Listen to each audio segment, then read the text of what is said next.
अनि त्यही दिन लक्ष्मीको पूजा।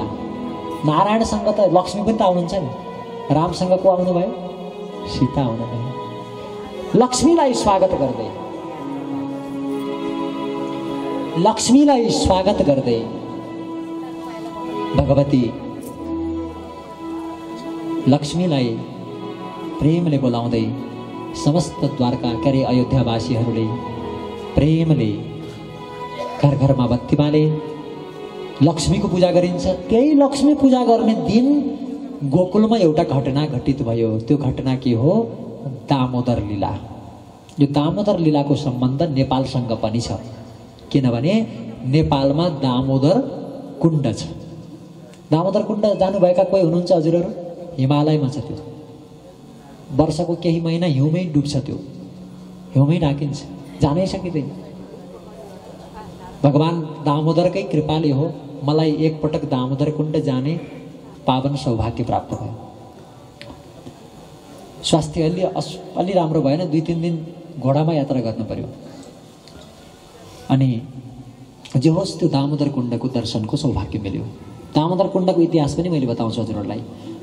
त्यही दिन जुन दिन हामीले लक्ष्मी पूजा गर्छौँ, दीपावली भनेर दीप बाल्छौँ, त्यही दिन अघिल्लो दिन राति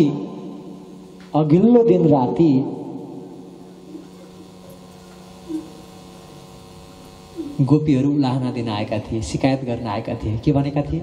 वत्सान वञ्चन क्वचित समये क्रोश सञ्जात हास। हाम्रो घरमा आएर कृष्णले असमयमा बाछा खोलिदिन्छन् है। हामीले त गीतै बनाएको छौँ नि, अनि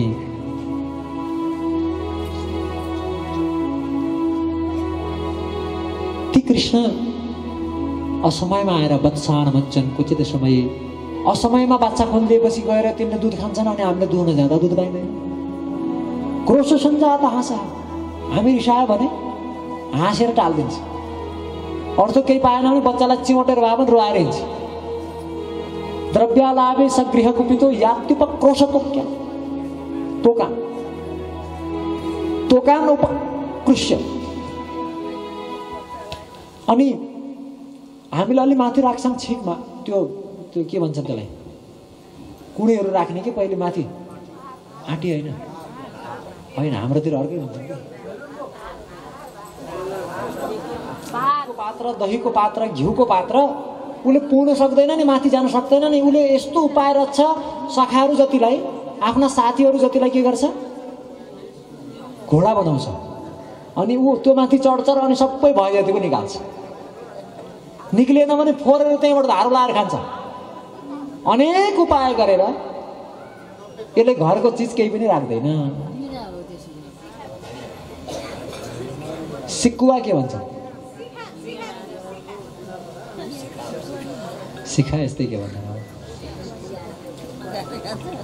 अनि शिकायत गरे।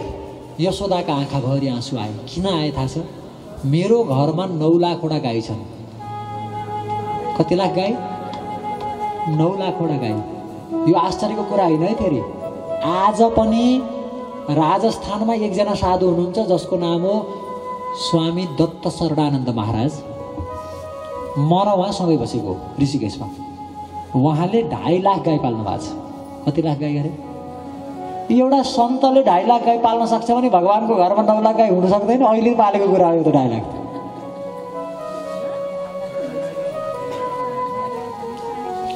दत्त शरणानन्द महाराजले गाईको सेवा पवित्र सेवा हो आमा बाबा।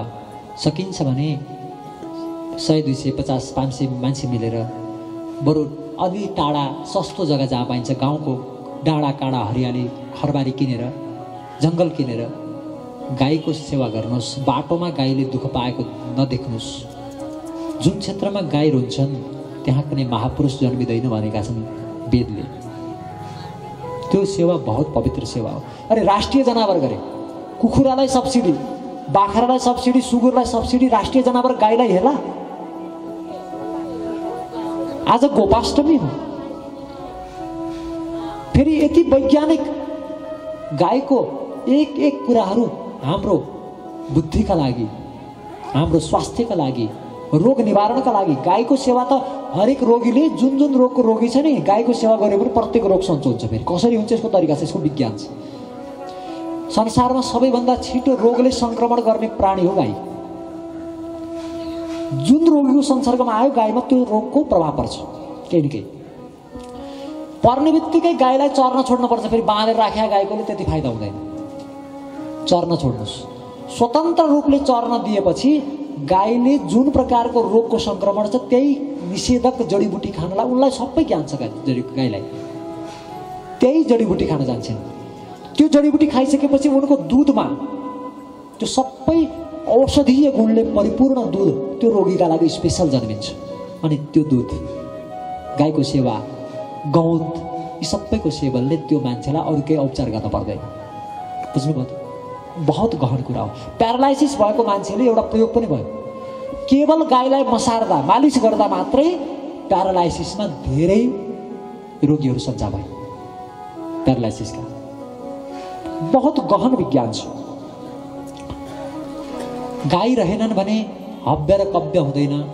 देवताको हव्य र गाई नरहे हव्य पनि हुँदैन। देवताको आहार हव्य, पितृको आहार कव्य, दुइटै गाईबाट बन्छ। देव कार्य र पितृ कार्य रहेन भने हिन्दू संस्कृति चाहिँ रहँदैन। त्यही भएर स्थानीय जातका नौमुठे हाम्रा लोकल गाईहरूको रक्षा हामीले गर्नुपर्छ। हामीलाई सरकारले जग्गा दिनुपर्छ। नेपालको 5 ठाउँमा करिब 500-700 बिघा 1000 बिघाको दरले हामी देशभरका कति गाई छन् र 3 लाख गाई छन् नेपालमा। नेपालभरिमा कति गाई छन्? हामीले धेरै ठाउँको रिसर्च गरेका छौँ। गाउँभरिमा, नगरपालिकाभरिमा कति गाई छन् त्यहाँका स्थानीयहरूलाई सोधेका छौँ। हामीले 2-2.5 लाख 3 लाखभन्दा बढी गाईहरू हुने आँकडा निकालेनौँ। 3 लाख गाई हामी पाल्दिन्छौँ। एउटा गाईका लागि एउटा मेम्बर बनाएर 3 लाख जनाको सदस्यता विस्तार गर्ने हो भने 3 लाख गाई सजिलै पालिन्छ। नभए एउटा गाईलाई 5 जना सदस्य बनाइदिए पनि त भयो। व्यवस्थापन गर्नु ठुलो कुरा हो, सङ्कल्प ठुलो कुरा हो। राज्यले हामीलाई त्यो जग्गा दियोस्। हामीले राष्ट्रिय जनावर गाई के हो, कसरी सम्मान गर्ने, गाईबाट, गाईको गौतबाट औषधि बनाउनु पर्छ। अर्कोहरू यति हजुरहरूले जर्सी पाल्नुहुन्छ, जर्सीको दुध कति लिटर आउँछ दिनमा? एक दिनमा 10 लिटर 15 लिटर हो, बढी दिए 20 लिटर। 1 लिटरको कति रुपियाँ पर्छ? 50-60 रुपियाँ। अब 10 लिटरको कति पर्यो? 600 रुपियाँ पर्यो। अब हेर्नुहोस्, गाईको गहुँतबाट एक दिनमा एउटा गाईले कति लिटर गहुँत दिन सक्छन्?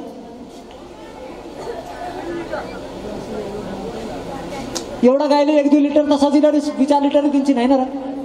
दिन्छन् नि 5 लिटर। ल, एउटा गाईले 5 लिटर अर्क दिन्छन्। 5 लिटर अर्क त्यो गहुँत दिन्छन्। 5 लिटर गहुँतलाई पकाएर औषधि बनाउने हो भने 5 लिटरको 4 लिटर बस्छ लगभग। 3.5-4 लिटर कुहारारीमा बस्छ। त्यो 4 लिटरलाई कति पर्छ भन्नु होला? 1 लिटर त्यो अर्कलाई 300 रुपियाँ पर्छ। कति रुपियाँ पर्छ? अब 300 लाई 4 ले गुणा गर्नुहोस्, कति भयो? दुधको त कुरै छोडिदिनुहोस्, एउटा लोकल गाईलाई त्यत्तिकै गहुँतका लागि पाल्नुहोस्, त्यति मात्रले पनि हजुरको दिनको आम्दानी एउटा जर्सीको भन्दा बढी आयो कि आएन? गाईको फाइदा त अरू पनि छ, गोबर त अलग छ।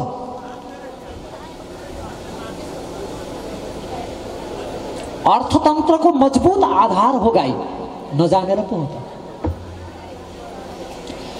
स्वास्थ्यको कुञ्जी हो, वातावरणको सबैभन्दा हितकारी प्राणी गाई।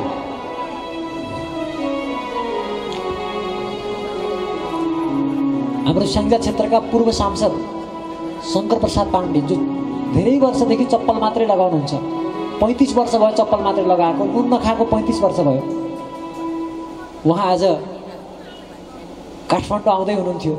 यति इयरबाट भनेर लेख्नु भएको थियो फेसबुकमा, मैले देखाएको थिएँ। अघि बिचमै फोन आयो, मैले उहाँहरूलाई दिएँ। सायद उहाँ पनि आउँदै हुनुहुन्छ, हाम्रो माताजीले बोलाउनु भएको छ उहाँलाई, होइन? हाम्रो स्याङ्जाको कार्यक्रमको संयोजक पनि हुनुहुन्थ्यो हाम्रो उहाँ। तपस्वी, राष्ट्रिय हिन्दू जागरण, राष्ट्रिय धर्म जागरण अभियानको केन्द्रीय संयोजक पनि हुनुहुन्छ। यशोदाले मलाई आएर सखीहरूले शिकायत गरे, 9 लाख गाई मेरो घरमा छन्, तर पनि मेरो कृष्ण अर्काको घरको नौनी चोर्न जाने? पक्का पनि मेरो घरको नौनी भन्दा उनीहरूको घरको नौनी प्रेमले बनेको छ। नभई मेरो कृष्ण के कमी थियो र यहाँ? उनी अर्काको घरमा चोरी गर्न किन जान्थे? मेरो घरमा प्रेमको कमी भयो। किन कमी भयो? किनकि मैले दास दासीबाट काम गराएर बसेकी छु, आफूले प्रेमले बनाएकी छैन। त्यसैले राति सोच्नुभयो यशोदाले, भोलि नौनी मैले आफैले बनाउँछु, आफैले मोही पार्छु, दधि मन्थन म आफै गर्छु। एकदा गृहदासीषु यशोदानन्द गेहिर कर्मान्तर नियोक्तासु निर्ममन्त स्वयं दधि। यानि यानि गीतानि तद्बालचरितानि च दधि निर्मन्थने काले स्मरन्ते तान्य गायत। क्षौमं वाशः पृथुकटितटे बिभ्रति सूत्रनिर्धम् रज्ज्वास्पर्शश्रमभुजतलत् कङ्कणौ कुण्डलं च शून्यं वक्त्रं पुत्रस्नेहस्मृतकुचयुगम् जातकर्मं च सुब्रूः शून्यं वक्त्रं कवरविगलन् मालती निर्ममन्थ। मालती निर्ममन्थ। यशोदाले काम जति अरू घरमा काम गर्नलाई अरू काम दिनुभयो, आफूले मोही पार्न लाग्नुभयो। मोही पार्दाखेरि कृष्णको कीर्तन गर्नुभयो, मनले कृष्णको स्मरण गर्नुभयो, मुखले कीर्तन गर्नुभयो, हातले सेवा गर्नुभयो। हामीले कति सुहायो हातमा काम मुखमा रामा भन्छौँ नि, त्यो त भनेर गाउँछौँ, हामीले नाच्छौँ, तर यशोदाले गरिराखेछ। यशोदाले कृष्णका लीलाहरू गाएकी छन्। श्री कृष्ण गोविंद हरे मुरारी हे नाथ नारायण वासुदेव। श्री कृष्ण गोविंद हरे मुरारी हे नाथ नारायण वासुदेव। हे नाथ नारायण। मन तन र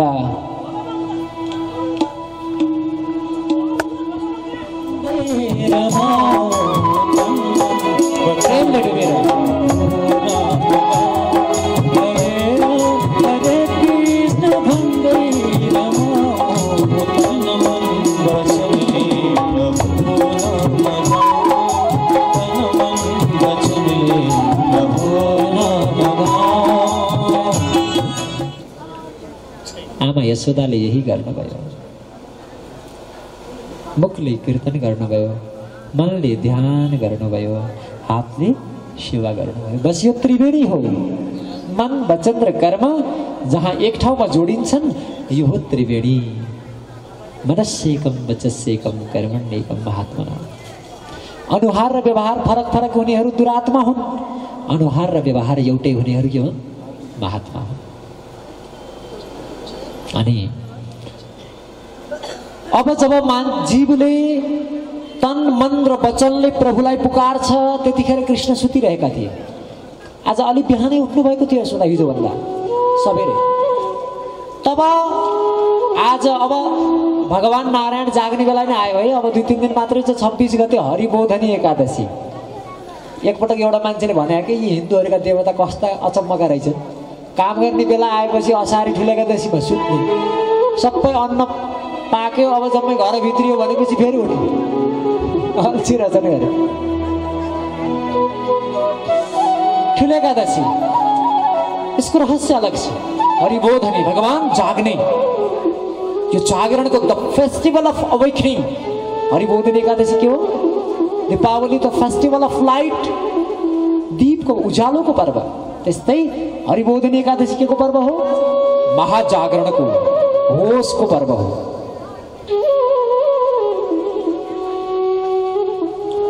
सुतिरहेका छन् कृष्ण, तर आमाको प्रेमले उनलाई सुत्न दिएन।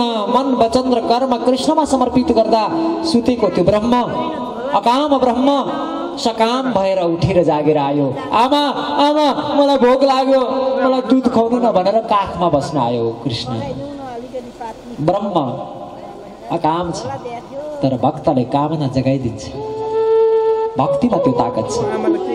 बाबु एकैछिन है, नौनी लाग्नै लाज, घिउ लाग्नै लाज। हुँदैन, रुनुभयो कृष्ण। भगवान आइसकेपछि एक क्षण पनि दूरी सहन गर्नुहुन्न, एक क्षण पनि। अनि कृष्णले नमानेपछि आमाले काखमा लिएर एकैछिन मोही पार्न छोडेर, दधिमन्थन छोडेर कृष्णलाई दुध खुवाउन लाग्नुभयो। दुध खुवाउँदा खुवाउँदै अचानक ध्यान आयो, उता आगोमा दुध उम्लिएर आगोमा फस्न लागेछ, पोखिन लागेछ। ल हेर्नुहोस् है त, यशोदाले दुध बसालेर मोही पार्न लाग्नु भएको थियो, आफैले गाई दुहुनु भएछ पद्माको। पद्माको दुध किन? 9 लाख गाई थिए, कृष्णलाई सबै 9 लाख गाईको दुध खुवाउन एउटा तरिका अपनाइएको थियो। 9 लाख गाईको दुधलाई 1 लाख गाईलाई खुवाइन्थ्यो, 1 लाख गाईको दुधलाई 10,000 गाईलाई। जम्मै वर्गीकरण गरेको प्रत्येक गाईको अलग अलग नामाकरण हुन्छ, गाईको संस्कार हुन्छ, गाईको जन्मको मृत्युको सबै मान्छेको जस्तै संस्कार हुन्छ। अनि गाईहरू कति महिनामा जन्मन्छन्? कति महिना? मान्छे जस्तै भएन? ल हेर्नुहोस्, मान्छे जस्तै 9 महिनामा जन्मन्छन्। अनि गाईको नामाकरण हुन्छ, संस्कार हुन्छ, सबै हुन्छ।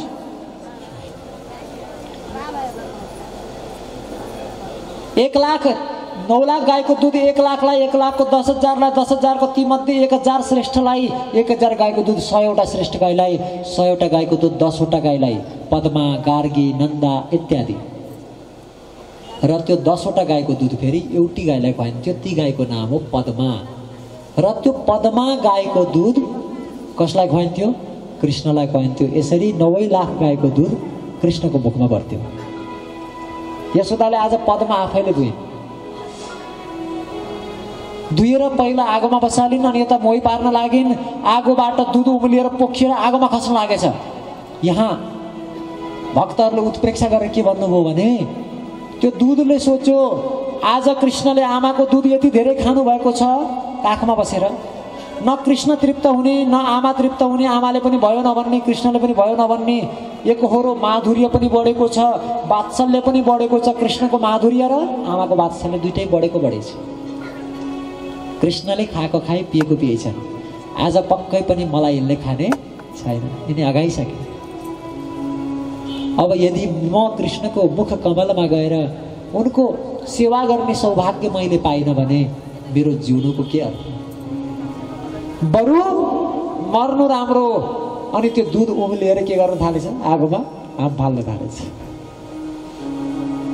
यशोदाले सोच्नुभयो, मैले भगवानलाई भन्दा भक्तलाई बढी महत्त्व दिनुपर्छ। भगवान त त्यसै पनि खुसी हुन्छ, भक्त रिसायो भने, गुरु रिसायो भने ठाउँ छैन। भगवान रिसाउनु भयो भने गुरुले खुसी गर्न सक्नुहुन्छ, तर गुरु रिसाउनु भयो भने कसैले